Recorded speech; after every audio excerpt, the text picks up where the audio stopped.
and welcome back to another ginger episode of How Very Hannah. I am Hannah, and this is my podcast. Enjoy the opening sequence.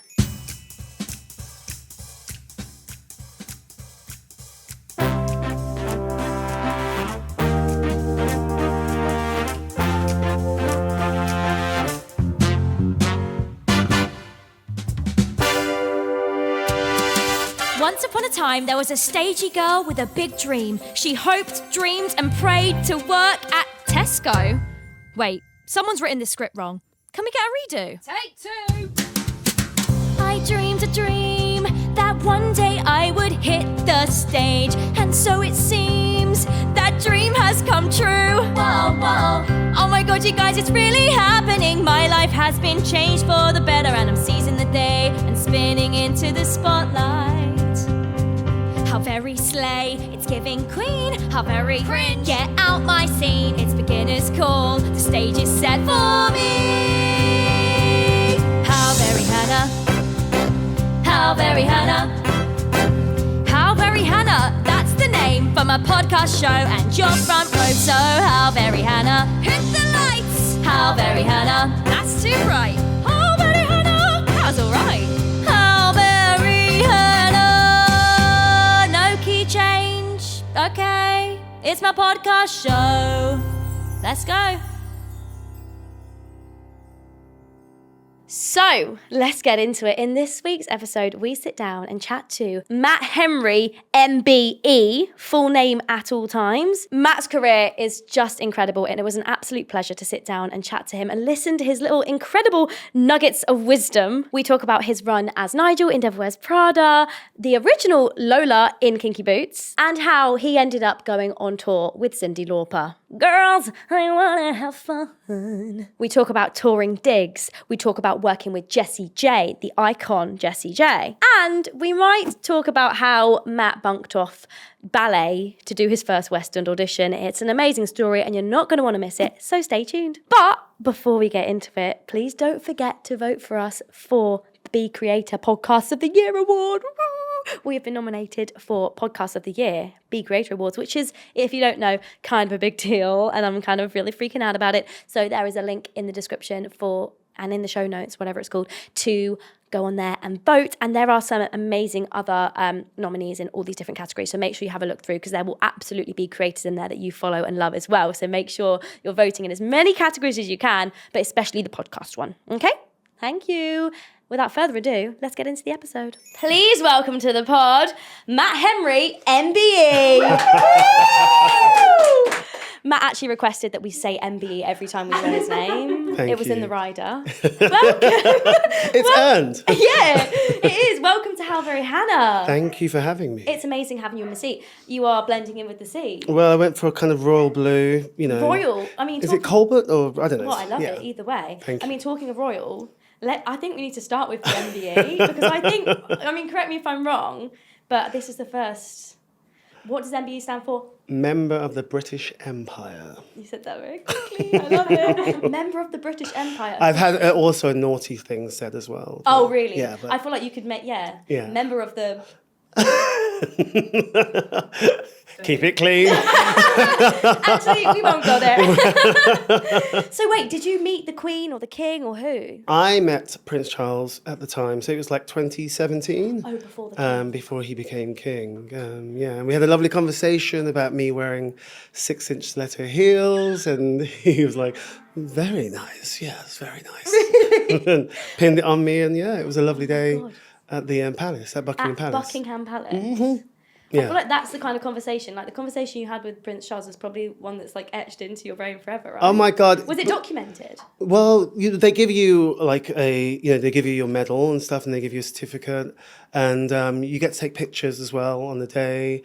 I was a bit of a cheapskate. I didn't kind of go for the professional photos, but there was press there, so I just took the press photo, and I've got that one where he's pinning it on me, which is I'd have lovely. been like, hey, I'm just doing a vlog. Do you mind saying hi? Do you mind saying hi to the pod? That is so, so cool. And just for clarity, an MBE for musical theatre. My service is to theatre. Oh my God. Yeah. You're going to have that on your grave one day. Sorry, I would. It's a bit morbid, but Yeah, sorry. No, but like I would take that to the grave. Like services to musical theatre. Like how many people can say that? Yeah. Well, I've been in it for a long time. Yeah. Do you know when it came through? It was from, I think it was Theresa May, the letter, which is weird. And I thought it was my tax bill. Classic. I was Self-employed like, actor. oh God, here we go. And I looked at it and I was like, what? Oh my God. And I took it to my mum and she read it for me and she was like, yeah, you've been acknowledged. I was like, well, yeah. But you know, you could be as well. Anyone can sign up. Anyone can, is it promote someone or kind of suggest someone? And then you put a whole file together and you send it off. And so anyone in here could have an MBE All right. tomorrow. Okay, we'll clip this in a year's time when we've all got MBEs. That is really, really cool. And I guess that's not like the only accolade. No.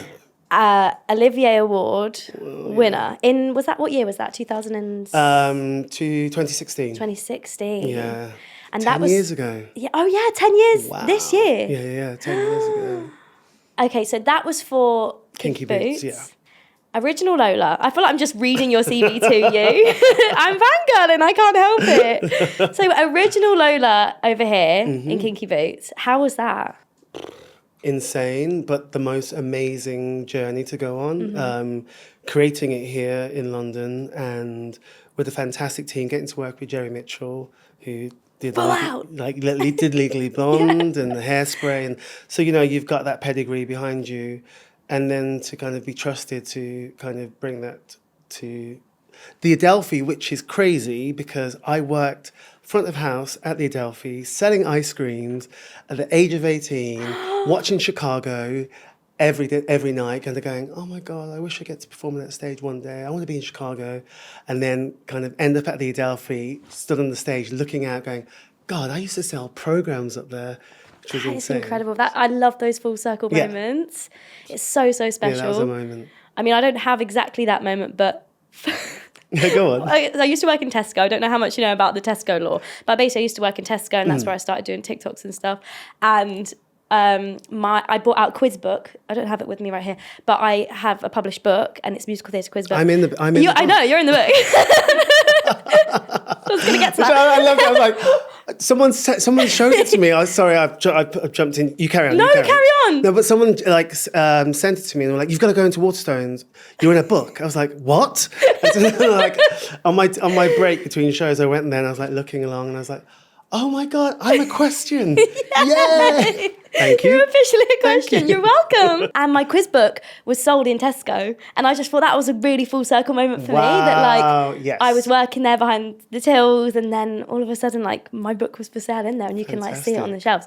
I mean, it's no longer stocked. It was definitely in reduced to clear at one point. But we'll move on. Hey, Tesco. we all have our moment. I won't hold it against you, all right? No worries.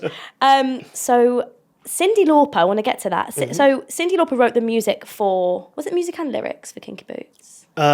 Music and lyrics, yeah. Yeah. So I read online, correct me if I'm wrong, come on Wikipedia, don't let me down, that you went on tour with Cyndi Lauper as well. I did. Was that before or after Kinky Boots? After.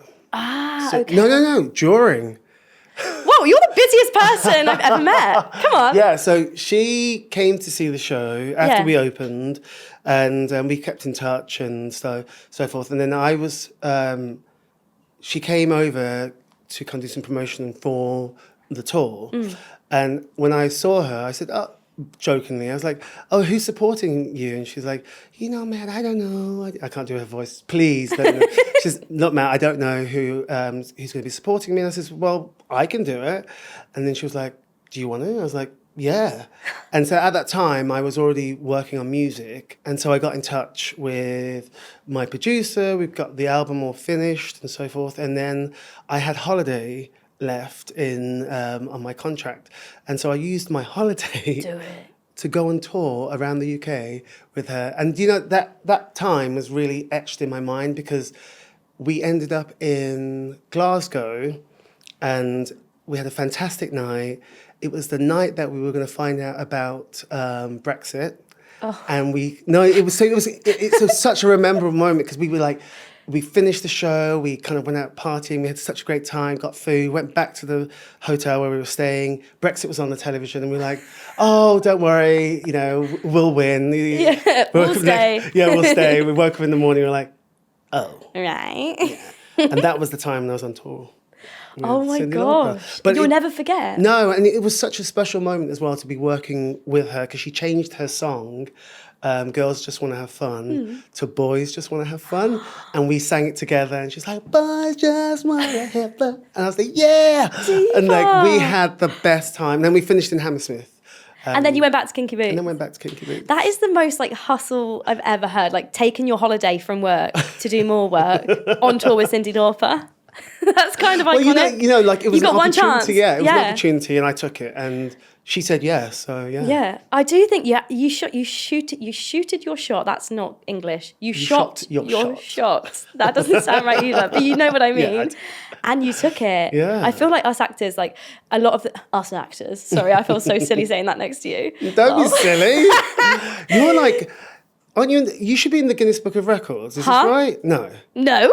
But come on, say it. No, because haven't you played the most roles in the same show? Oh. As, is that right? I don't know. Yeah, Maybe. I mean, I've never actually thought about contacting Guinness Book of Records for that, but that's a good idea, Matt. Literally, we were speaking. Sorry, I keep including the room, but we were speaking about this the other day.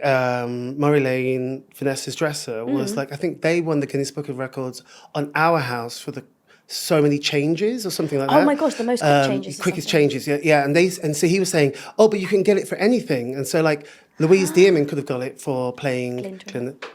And I was like, oh my God, Hannah, you've done it. You could have done that. But then other people have done it now, but I was the first. You it's were the first person to play all three Heathers. Exactly.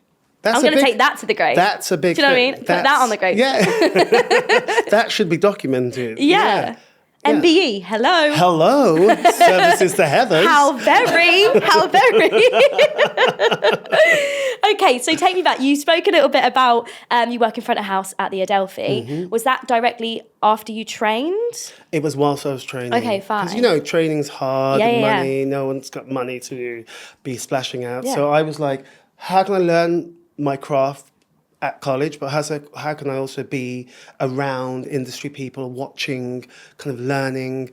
Darren Carnell, who is the associate choreographer on Prada, and he was the associate on Kinky Boots, was actually in the show in Chicago, and I used to watch him every night, slide down into box splits, and I'm like, oh my God, he's amazing. And then I get to work with it, and he's like he's so gorgeous, he's so wonderful.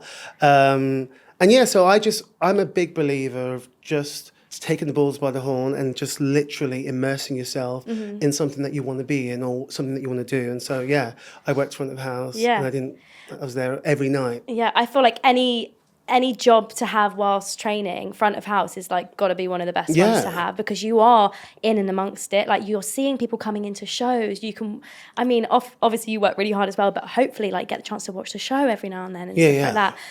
I think that's really cool. And so many people do different side hustles. I remember when I had graduated from LSMT, I was like, I lived out of London, but I was like, I want to work in London because I want to be like near where the auditions and all the classes are, and I want to walk past Matt Henry in the street. Like I wanted to just be like in the world. And I remember I used to like, I think my train ticket to get into London return was like 30 quid. Wow. And I'd work like a 4-hour shift from like 6 a.m. till 10. And I wouldn't make any money because I spent it all on my train fare.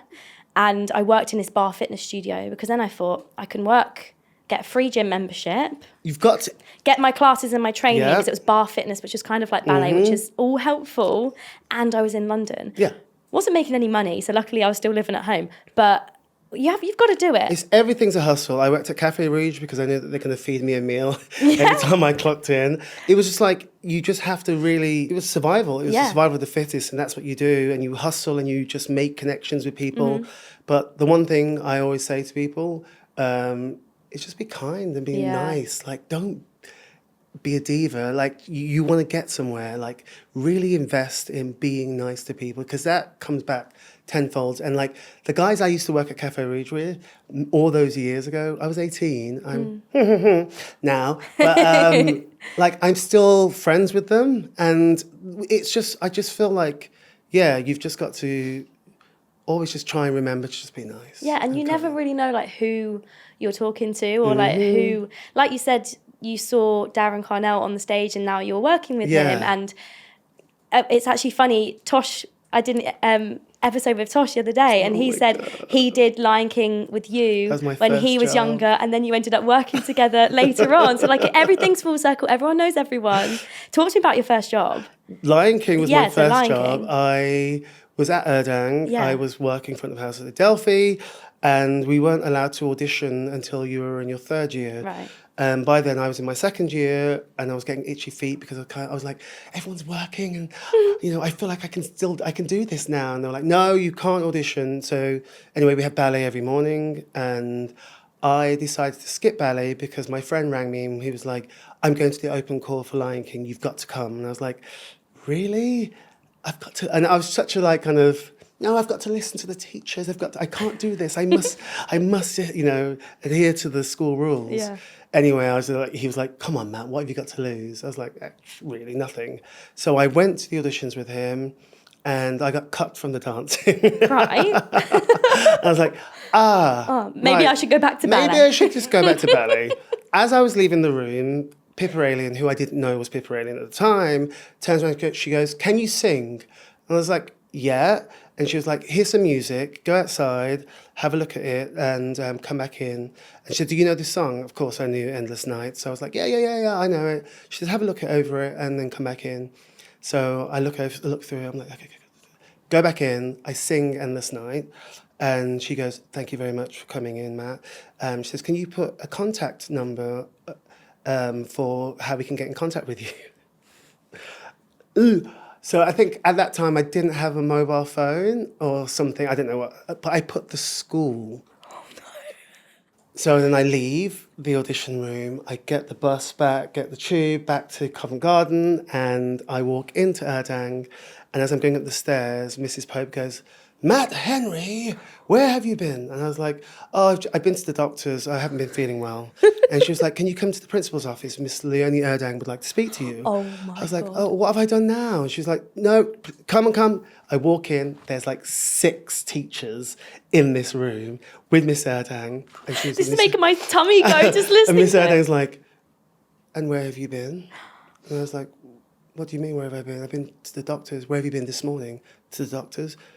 I'm going to ask you one more time, where have you been? And I was like, I went to an audition, but like I didn't think I was going to get through. And I got cut, and then they asked me to sing, and she was like, okay. And then she let me like kind of waffle on, and then she said, stop. Pippa Alien's been on the phone to me, and you've got the job. What? I was like, what? And I was One like, audition? Yeah, and I was just Shut like, up. what? And she was like, you've been cast in The Lion King as a swing and first cover Simba, because I didn't have an agent, so she's rang the school, and she said, but we won't let you leave to do the job unless you do a project on The Lion King whilst you're there. So I said, of course. I'll do a project. So I did a whole project of took pictures of the costumes, like wrote about kind of where in Africa the materials had come from, the designs, the Garfagan, the dancer.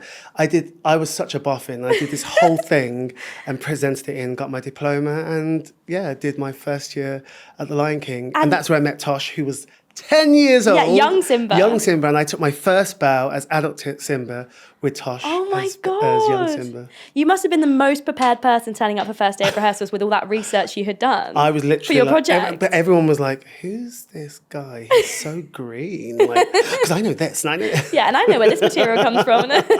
Because you had to. Oh my God, what a story. So that was my story. Oh my, thank God. What about your friend who told you to go to the audition? Did they get it too? They got in as well. So because I started before they did, because they needed someone who to start immediately. Right.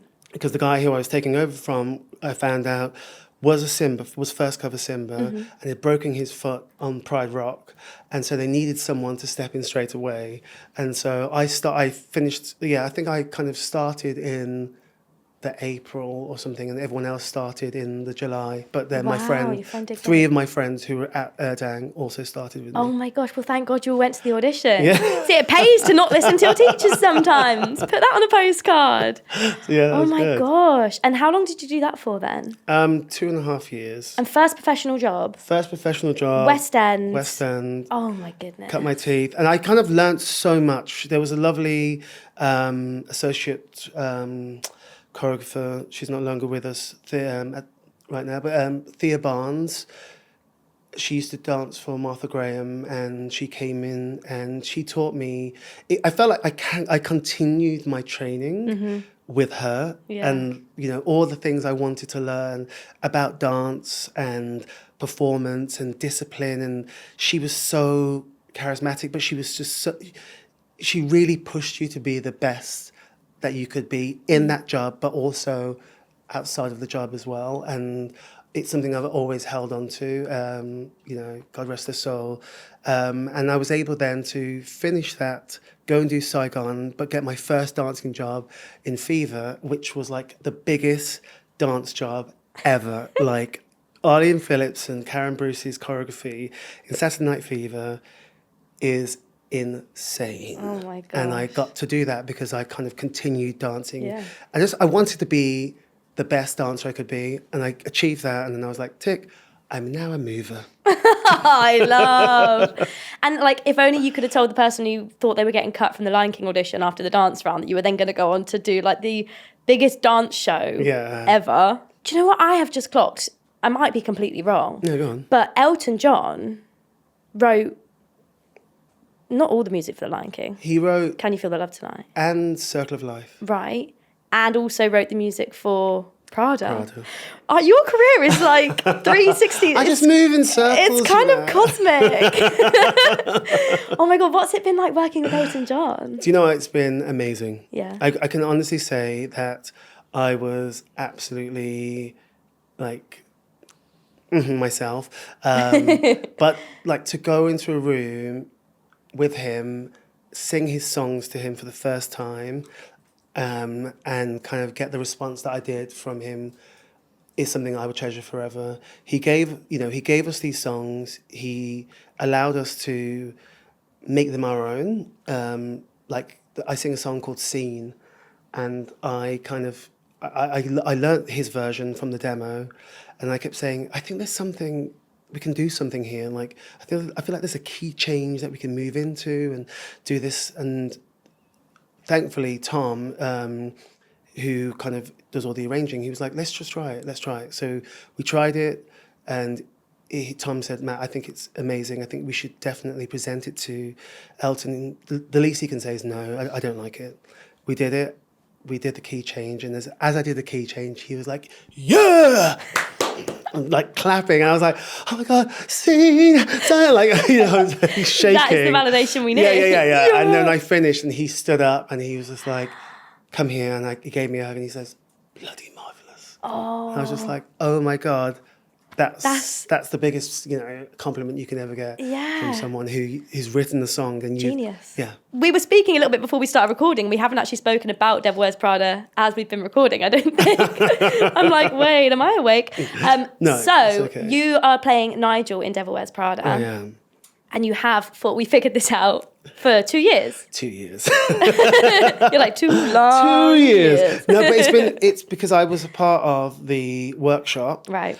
And so being a part of the workshop feels like I've been in the show forever, because we did the workshop, then we did another workshop in the May. We did a workshop in the January, one in May, then we started the rehearsal process. Then we went to Plymouth and did an out-of-town tryout, and then we started in the West End. So it feels very fragmented in my head of like, how long have I been with this show? Yeah. But what I can honestly say is that I'm truly, still enjoying it, still invested, because when you've created something and you've been the original, I feel like it's really hard to detach yourself, because you've gone on that whole emotional journey of creating this character and breathing life into him. You know, I feel like with films you get a very cinematic insight into these characters' lives, whereas with musical theatre it allows us to delve deeper because we get to sing. Yeah. And if you can't speak anymore, that's when you sing. If you can't sing anymore, then you dance. And so it allows us to get their backstories, which you can't get that in a film. Yeah. And so I was able to create a whole backstory for Nigel, and Vanessa was able to create it for Miranda. And why does Nigel feel like he wants to leave? Does he have the support of Miranda really?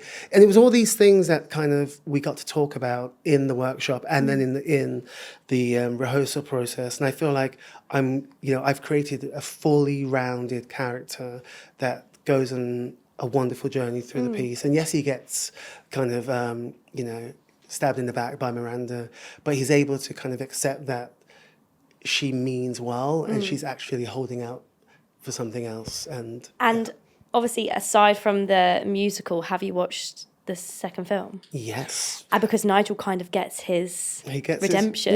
He does. In a way. And that's the thing. He stays with her and he gets a moment, he gets that recognition that he's always wanted. And I think it's beautiful. Spoiler, too late. But there's some fantastic moments in the film. Have you watched it? Yeah, I've watched There's it. some just beautiful moments in the film that kind of hark back to, I say Act 1, but the first film. Yeah. Yeah.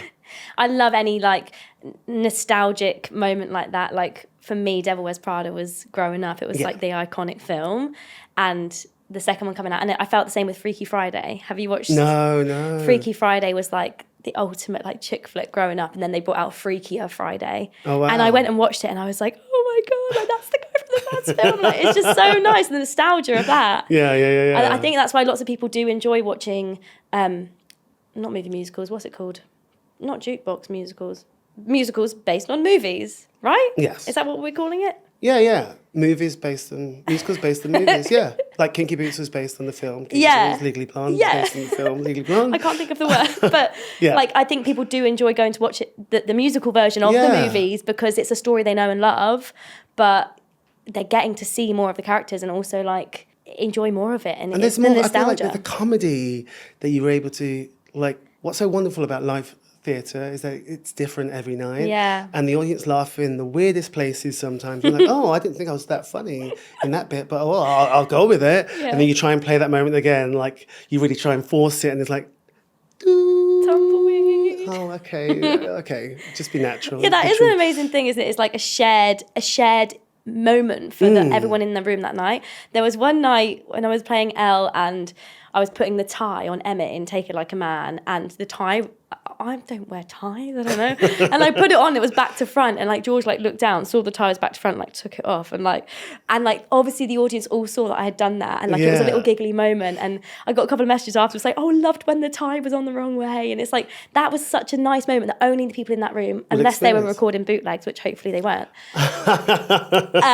it's a shared moment between all of us, and it's special. Yeah. I've had a couple of slip-up moments where I walked through the door once and caught my shoe on the frame of the door. My whole foot flipped out of my shoe. Uh-oh. And I had to just be I couldn't carry on the scene like that. And I went, one second, my shoe just came off. And stayed in character, fixed my shoe and then carried on. And it's only people in the room that day would have experienced that. Have you had any moments like that? Do you know what? Back on? I'm the worst person to corpse. I doesn't matter how much I try and stay in the moment. As soon as I fluff a line, I'm and in my head, I'm oh my God, what is the line? I'll forget something. Relatable. Thank God for Georgie when I did the show with Georgie, because she knew my lines, she knew her lines.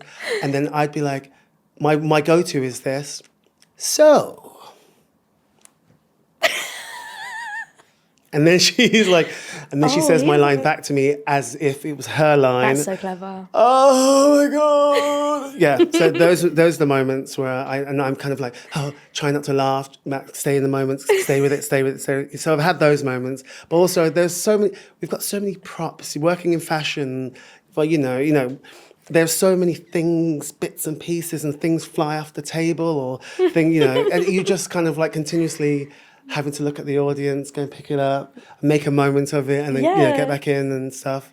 But yeah, I love all That's that. what's exciting about live theatre. Live theatre. Come and watch more of it, everyone. Thank you. Hold on a second. I hope you're enjoying the episode so far. But Hannah from the future, or the past, I don't know, either way, is just joining you to tell you to please subscribe or follow whether you're watching or listening. It really helps us out. And we want to keep creating this podcast and bringing you so much musical theatre love and joy. And that's all I have to say. Back to the episode. So, what year did you do The Voice?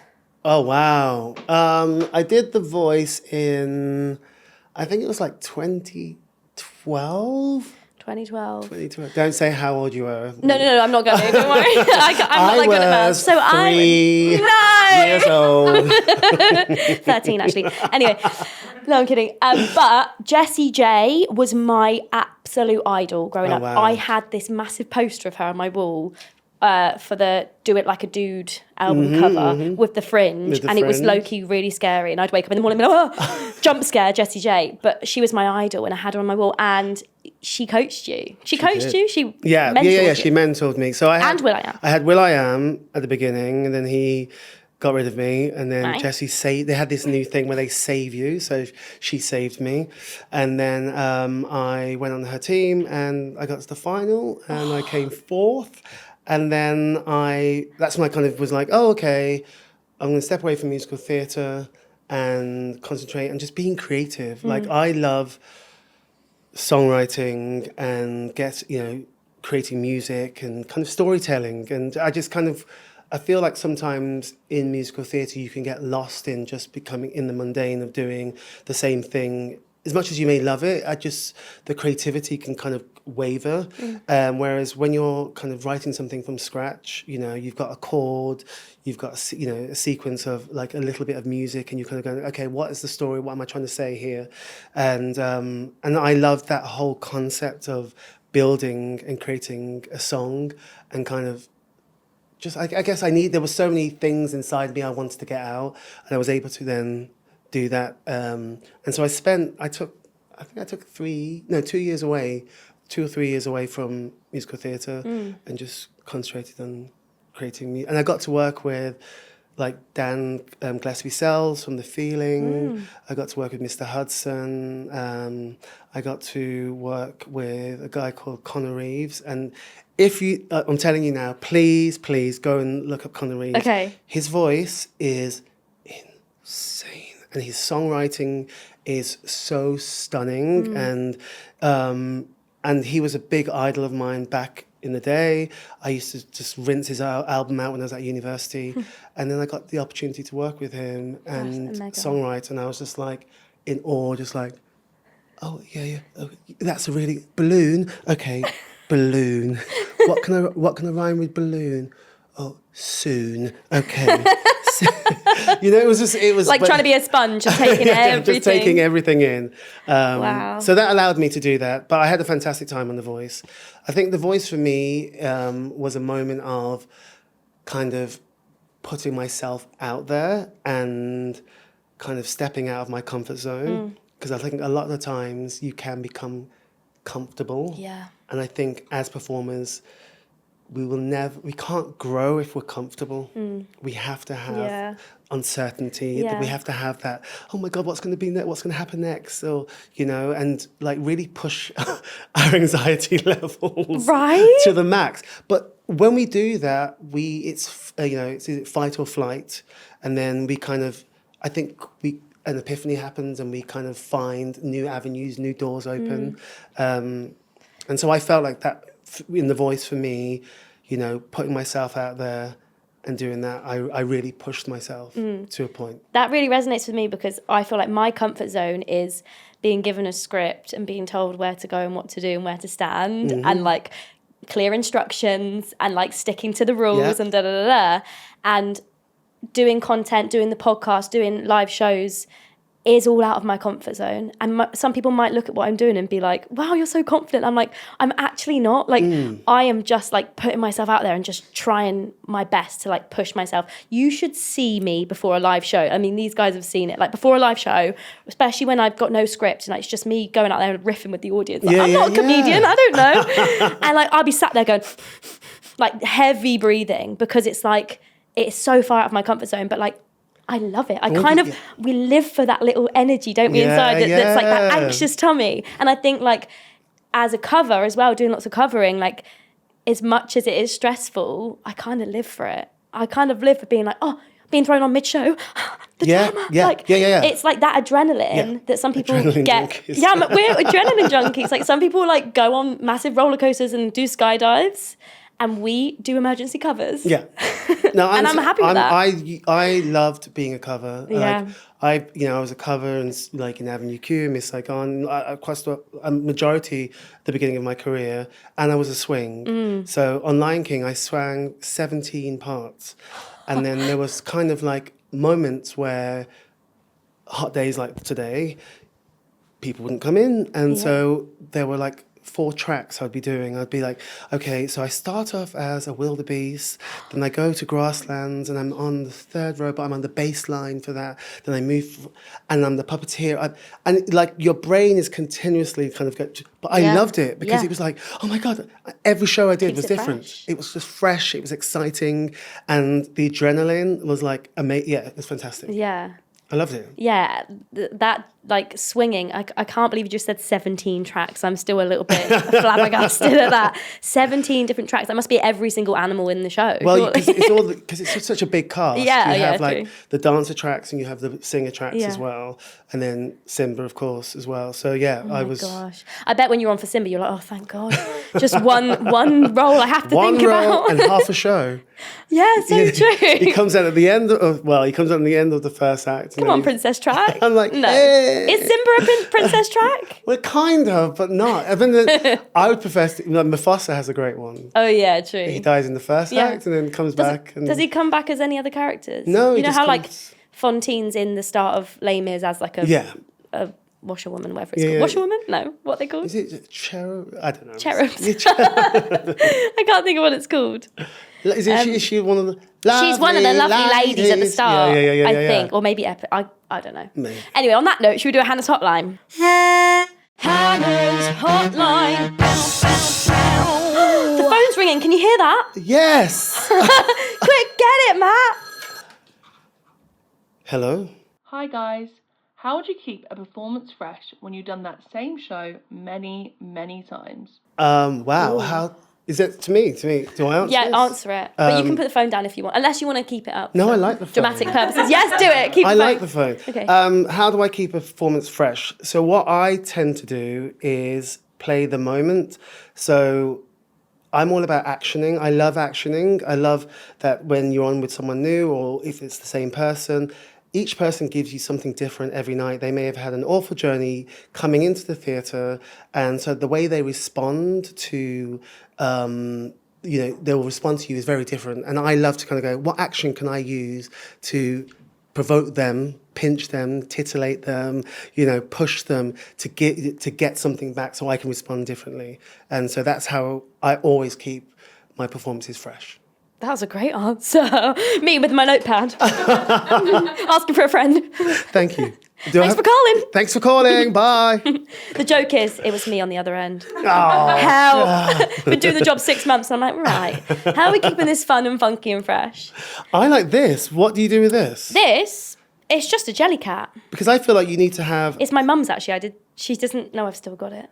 Like Hannah Time disco. Like, you have 5... Do you ever do 5-minute discos? No. At the 5. Hello. Yeah, we do. Okay. We do Saturday night. We haven't done it in a while, to be fair. So you should have Hannah discos. Yeah. Just to break it up. Segment idea. There you go. Look, you finding some royalty-free music. Come back. MBE, thank you very much. I think you should use all the things on there. Yeah, all of these props. We do normally have the quiz book, but we don't have it today. Confessions of a Drama Queen. She's not vocally warm. All right. Okay, so we have a little listener confession. Hi, Hannah. So there's someone in my class who is objectively the most talented person any of us have ever seen in real life, and everyone knows it, including the tutors. And I have spent most of this year quietly trying to figure out if I actually love performing or if I just loved being the best at it before I got here. I see. That's quite a scary thing to realise about yourself at only 19. How do you figure out if you're doing something for the right reason when you're already 2 years and 40 grand into finding out? Ugh. Okay, let me break this down because my brain. Okay, so you're in your second year at drama school. You're not the best in the class, which... But that isn't who knows? Come on, that's subjective. Yeah, isn't it? it is. It's very subjective. And you're like, do I want to do it because I actually love it, or do I want to do it just because I was really good at it? And do you know what I mean? Does that make sense? Okay, that's a tough one because I feel like everyone does have different reasons. Some days, like I'm like, where's the audience?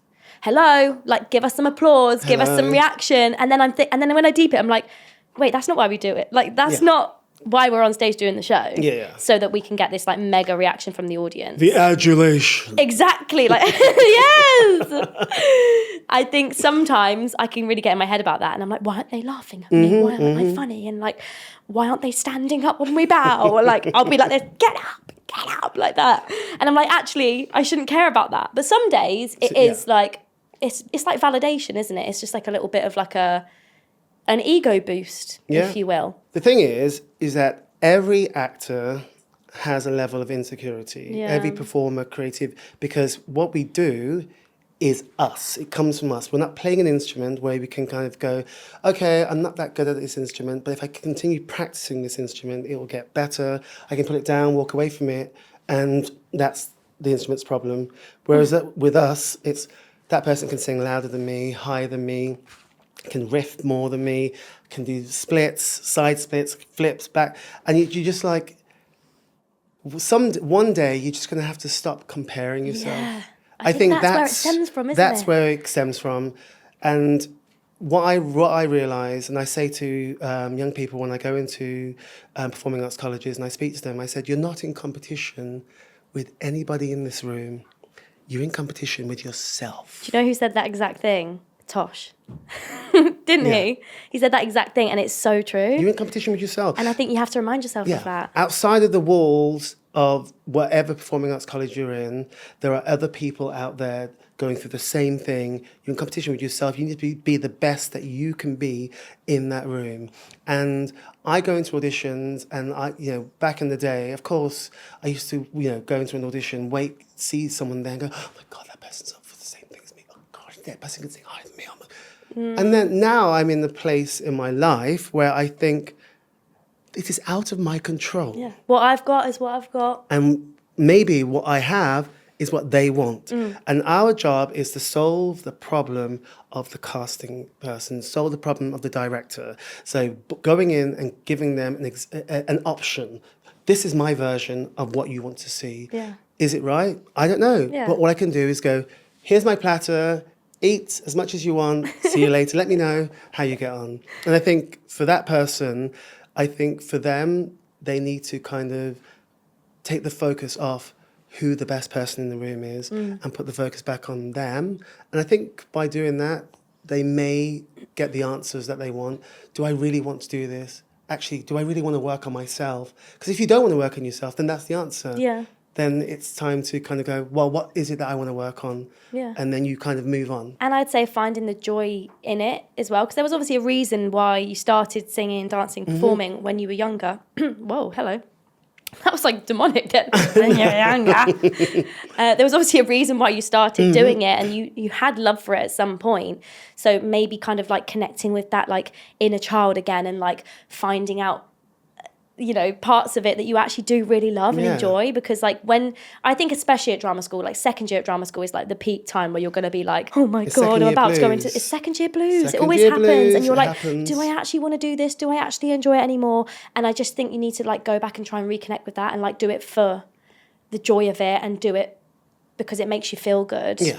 Because I genuinely think you wouldn't choose this career if it wasn't something that you actually really enjoyed and really wanted to do, because for obvious reasons, and we all have our ups and downs. I mean, I have ups and downs even now, and like I've done so much in my career, but we're only human. Yeah, 100%. We're only human, and we all have ups and downs. But I feel like, I have to have that word with myself. I have to be at peace with myself. I have to know what my capabilities are and play to my strengths. And that's, I think, 100%. whoever this person is needs to do. I think that was great advice. Take it. Hope you're watching. I hope you're watching. Okay, so before we finish, I was stalking your Instagram. Yeah. And I mean, if you don't want to talk about it, that's fine. But you're the founder of the Actors House. Yes. And as someone who's currently on tour, this intrigues me a lot.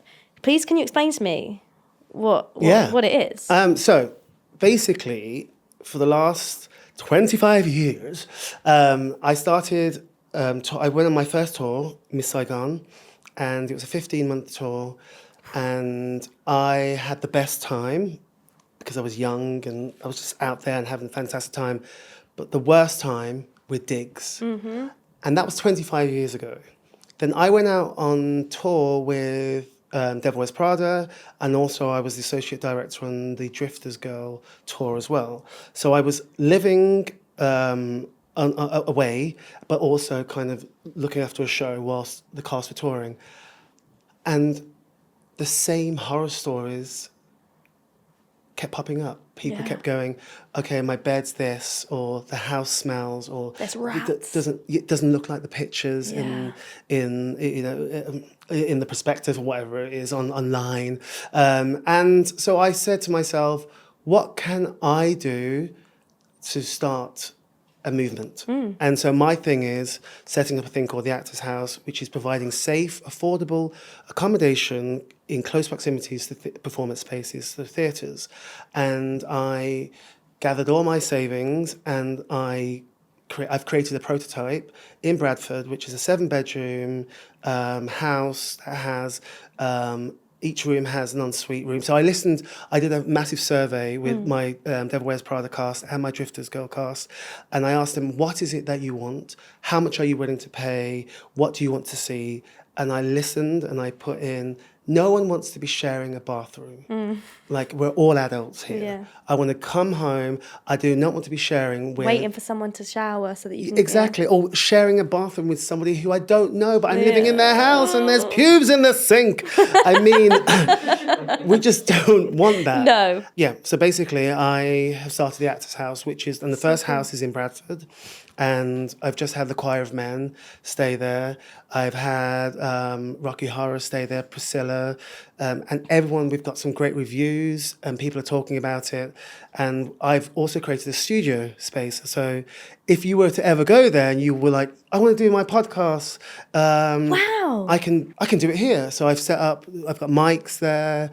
I've got everything there that you can create self-tapes and podcasts and so forth. Yeah. Because people were like, I always find that every time you're on tour, your agent rings and says, we need the self-tape back by tomorrow. And then you're looking, where's a white wall? Where's quiet? Where can I do this? And so in this house, in the loft, I've created a space, a soundproof space that you can go in and do your self-tapes and whatever you need. That's amazing. And I just thought to myself, why aren't there more places like this? Yeah. And so I've been speaking with SALT, with Equity, UK Theatres. I know this is getting very serious, but I love it.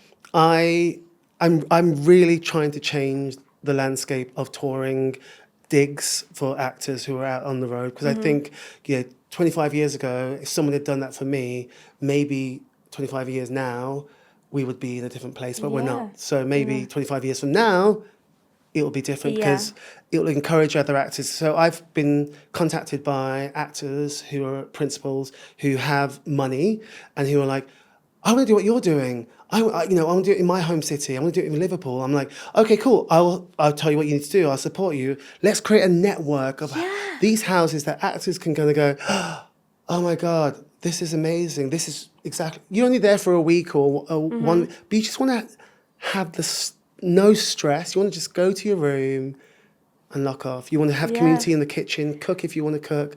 Be in a safe environment with people you know. Yeah. Have a studio space upstairs. I mean, that's an amazing bonus. Yeah. But there's some real horror stories on every tour. I went to Bradford with SpongeBob, and the digs were so bad in Bradford at the time. Maybe this didn't exist yet, or is it new? This opened in February right, of this so it year. didn't exist yet. And a load of us just ended up staying in the juries in the in the hotel yeah. because there were no other options really. Yeah. So like, that's amazing. So if anyone's watching this and you're a touring production and you're going to Bradford, check it out. Because check out the Actors House. I mean, honestly. I'd be there in a heartbeat, but we don't go to Bradford, sadly. No. I know. We did Leeds. Is that near Bradford? Well, it's 30 minutes. It's 30 minutes away. So. Yeah, it's a bit- Because it's always hard to find places in Leeds as well. It's so expensive. Yeah, you're and I'm a right. firm believer that actors should not have to subsidise their living with their wage. Yeah. Like ensemble members, especially, are being paid tuppence.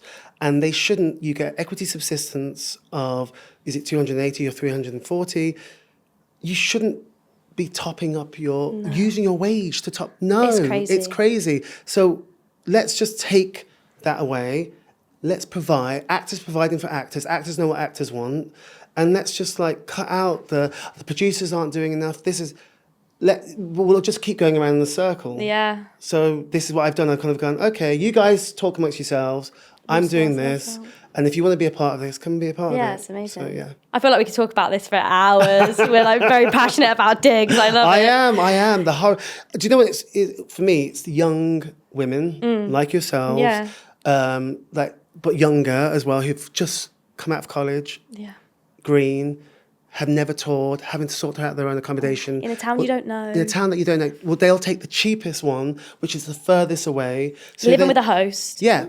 So you'll walk out of the theatre, across a town or a city, to get to somewhere through an area that you don't know. Yeah. And a lot of the times, things happen. Yeah. Or people, and LGBTQ+, Yeah. people of colour. The amount of people of colour that I've had conversations with that have walked through towns and cities around the UK who have been verbally abused because of the colour of their skin or because of what they're wearing, boys with nail varnish, queer people. Like, it's ridiculous. Like, it really upsets me. Yeah. It really upsets me. Yeah. And so but you're doing something about it. This is why I've had to do something about it. It's amazing. So, yeah. You're amazing. So you can go and catch Matt as... No, I was going to say Lola then. As Lola. Different show. That's Tosh. As Nigel in Kinky Boots. I just went to do it again. Just your whole CV. You can go and catch Matt as Nigel in The Devil Wears Prada right now. Go and get your tickets. At the Dominion Theatre. At the Dominion Theatre, thank you. Thank you all so much for watching this episode. It's been an absolute joy. Thank you. Sitting down and chatting to you. And make sure to like, comment, subscribe, and maybe leave... Oh, what's the Devil Wears Prada emoji? Just like the red heel? It is the red heel. Or it's kind of... There's one on Instagram where there's like, fashion is hell. Okay, any type of Devil Wears Prada, like gifts, emojis, we're here for it in the comments. And I'll see you all next week. Bye!